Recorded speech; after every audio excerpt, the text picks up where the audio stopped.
आज का जो वचन हो हम उस वचन में 100 गुना 1000 गुना फल लेकर आऊँ क्योंकि आपका वचन कहता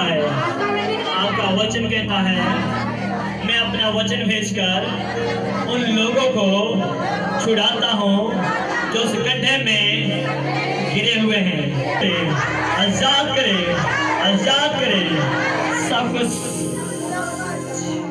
तो परमेश्वर आज जो कुछ वचन है हम उस वचन में फल लेकर आए वो फल हमारे जीवन में बना रहे क्योंकि आपने कहा है तुमने मुझे नहीं चुना है, मैंने तुम्हें चुना है और नियुक्त किया है और ठहराया है ताकि तुम वचन में बहुत सा फल लेकर आ सको। बोले यीशु आज मैं वचन में बहुत सा फल लेकर आ सकूं, वो फल हमारे जीवन में बना रहे यीशु के नाम में। बोले आमीन, हालेलुया। सभी ध्यान से वचन को सुनिए। जो आज का जो विषय है कि परमेश्वर हमारी प्रार्थना का उत्तर क्यों नहीं है। सभी इस वचन को पूरे ध्यान के साथ सुनेंगे और पूरी चौकसी के साथ सुनेंगे।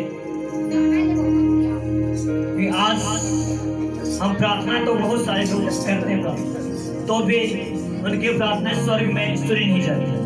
आज हम आपको बताएंगे वो आपकी प्रार्थनाएं किस प्रकार से आप प्रार्थना करेंगे तब सुनी जाएगी। तो सभी निकालेंगे ये सहा की पुस्तक, सही निकालिए ये सहा की पुस्तक 62 अध्याय उसके हम एक आयत को पढ़ेंगे। देखो यहाँ लिखा है सुनो यहोवा का हाथ ऐसा छोटा नहीं हो गया है कि उद्धार ना कर सके, ना वह ऐसा बहरा हो गया है कि सुन ना सके। बोलो आमीन। यहोवा का वचन क्या किया?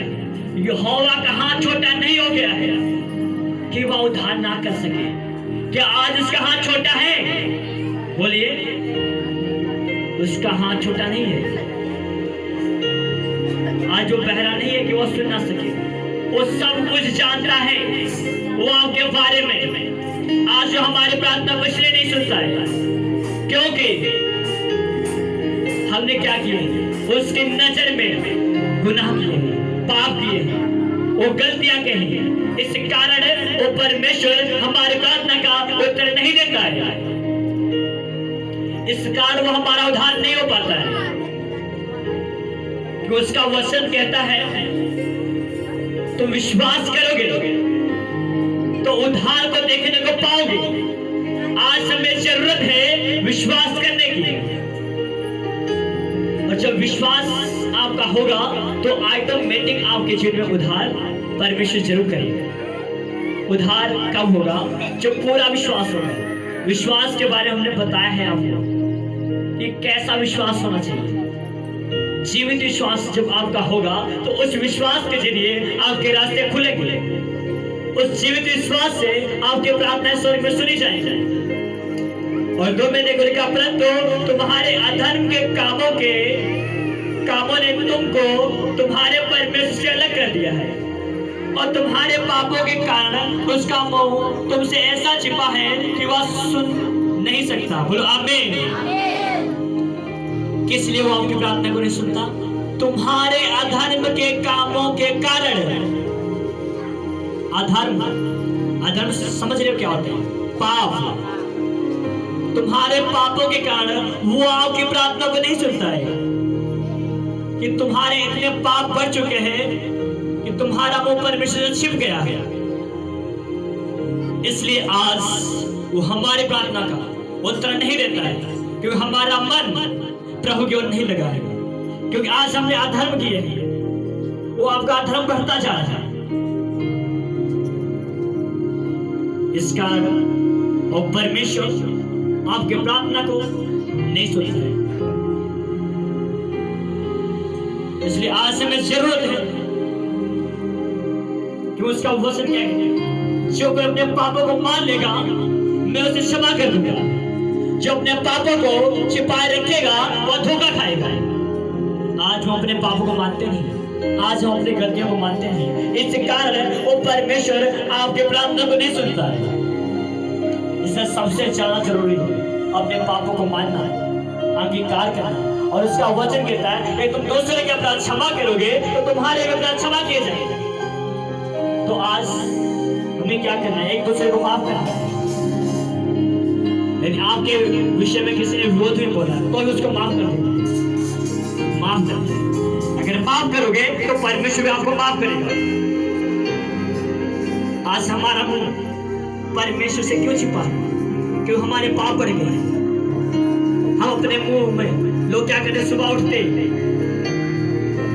कोई दूसरे को गालियां देने लगता है, कोई चुगली, कोई निंदा, कोई बुराई, ये आपके मुंह में भरा है। इससे कारण आपका मुंह परमेश्वर से क्या है, छिपा हुआ है। इस कारण वो परमेश्वर आपके प्रार्थना को नहीं सुन पाता है। ये तुम्हारी उंगलियां हैं, जो तुम्हारे हाथ हैं, हत्या से आप अपने हाथों से क्या करते, लोग हत्या करते हैं, और पैरों से क्या करते, एक दूसरे की बुराई करने के लिए जाते हैं। इस कारण वो परमेश्वर आपकी प्रार्थना नहीं सुनता।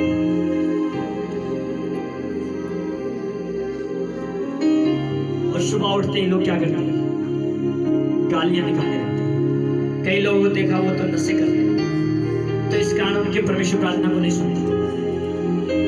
और परमेश्वर ने कहा जिनके मन शुद्ध होंगे वो परमेश्वर को देखने को पाएंगे। नित्य वचन 4:23 में लिखा है, अपने मन की रक्षा कर क्योंकि जीवन का मूल स्रोत वही है।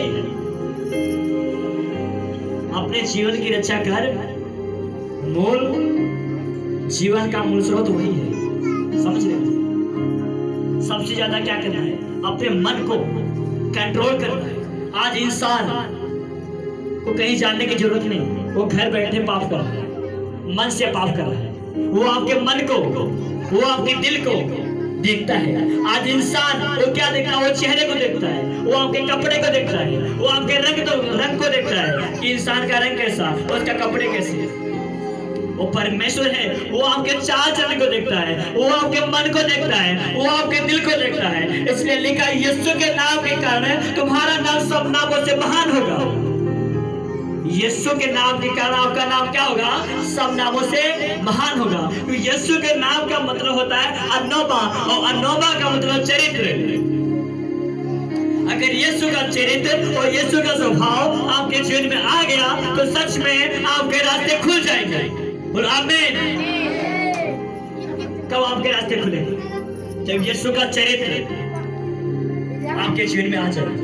यीशु का नाम उस सब नामों से क्या है, महान है। उसका नाम बंधनों को तोड़ देता है, उसका नाम रास्तों को खोल देता है, उसका नाम दरवाजों को खोल देता है, उसका नाम ही लंगड़ों को चलाता है, उसका नाम ही अंधों को दिखाता है। किसका नाम? बोलो सही, यीशु का। सही लोग बोलो, परमेश्वर का नाम। वो आपके रास्तों को, वो आपके बंधनों को खोल देता है।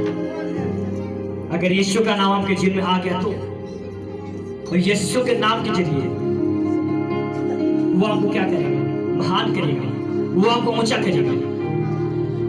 कि यीशु ने कहा तू अपना लगाओ संसार से छोड़ दे। अगर तू छोड़ देगा लगाओ संसार से, तो उस कारण में तुझे क्या करूंगा, प्रकाशवान करूंगा, प्रकाशित करूंगा। उसने कहा है आपसे कि मैंने तुम्हें ज्योत बनाया है, और ज्योत का काम होता चमकना। आज हम क्यों नहीं चमक रहे, क्योंकि हम पाप कर रहे हैं, उसकी नजर नहीं। आप जहां भी जाते हो वो परमेश्वर आपको देखता है। जैसे आप कर्म करोगे वैसे आप क्या करोगे, भरोगे। तो इसलिए आज सबसे ज्यादा जरूरी है अपने आप को चौकस करना, अपने आप को कंट्रोल करना, पवित्रता में चलो। अगर आप पवित्रता में चलोगे तो उस कारण से परमेश्वर आपकी प्रार्थना को सुनेगा। आपके अंदर क्या होना चाहिए, आत्मा के फल प्रेम गुण होने चाहिए। उस कारण से परमेश्वर आपकी प्रार्थना को क्या करेगा, सुनेगा। और उस प्रार्थना से परमेश्वर आपको क्या देगा? उत्तर देगा। और आगे हम पढ़ेंगे, देखो लिखा है, क्योंकि तुम्हारे हाथ हत्या से और तुम्हारी उंगलियां अधर्म कर्मों से आप पवित्र हो गई हैं। तुम्हारे मुंह से तो झूठ और तुम्हारे जीव से कुटिल की बातें निकलती हैं। बोलो आमीन। तुम्हारे मुंह से झूठ और तुम्हारी जीव से कुटिल की बातें निकलती हैं, जिस कारण वो परमेश्वर आपकी प्रार्थना का उत्तर नहीं देता है।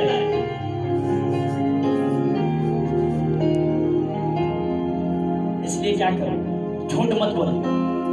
उसका वचन कहता है जो झूठे लोग होंगे और परमेश्वर के राज में कभी प्रवेश नहीं हो पाएंगे। जो झूठी गवाही देते हैं वो भी कभी परमेश्वर के राज में नहीं जाएंगे। और जो लोग सुनते तो हैं और करते अपने मन की हैं। परमेश्वर का वचन सुन लिया उससे मानते भी नहीं। आज कई लोग क्या रखते हैं,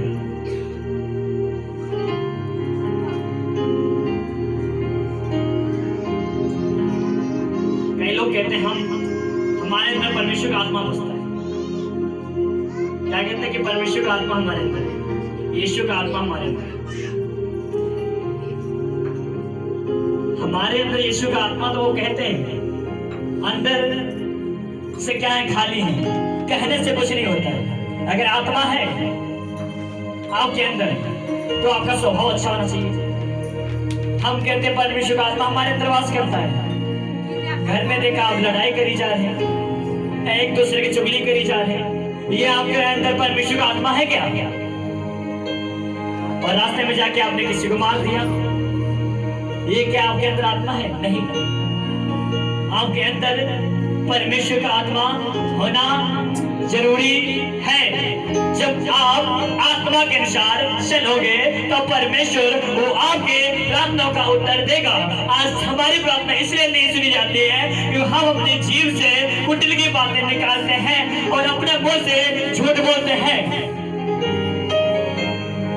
और एक दूसरे की हम क्या करते हैं, बुराई करते हैं और अपने हाथों से एक दूसरे की हत्या करते हैं,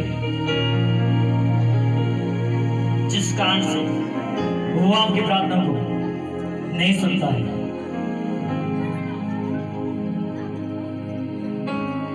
दो को हमने अभी पढ़ा था, वंशन की 2 में देखो लिखा है, परंतु तुम्हारे अधर्म के कामों ने तुमको और तुम्हारे परमेश्वर से अलग कर दिया और तुम्हारे पापों के कारण उसका मुंह तुमसे ऐसा छिपा कि वह सुनता नहीं। बोलो आमीन। तुम्हारे पापों के कारण तुम्हारा मुंह परमेश्वर से ऐसा छिप गया है ना, उस कारण से आपकी प्रार्थना परमेश्वर नहीं सुनता है।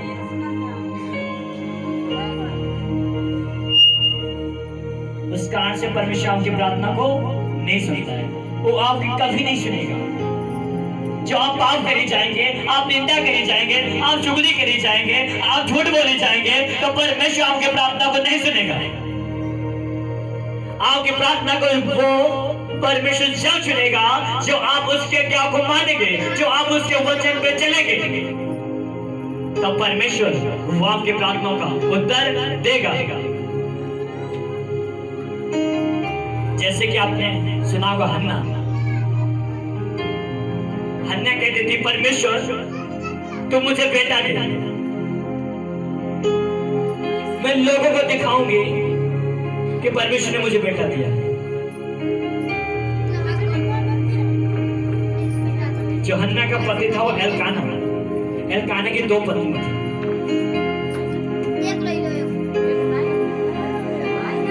हम आपको पढ़ के सुने, निकालिए सभी लोग।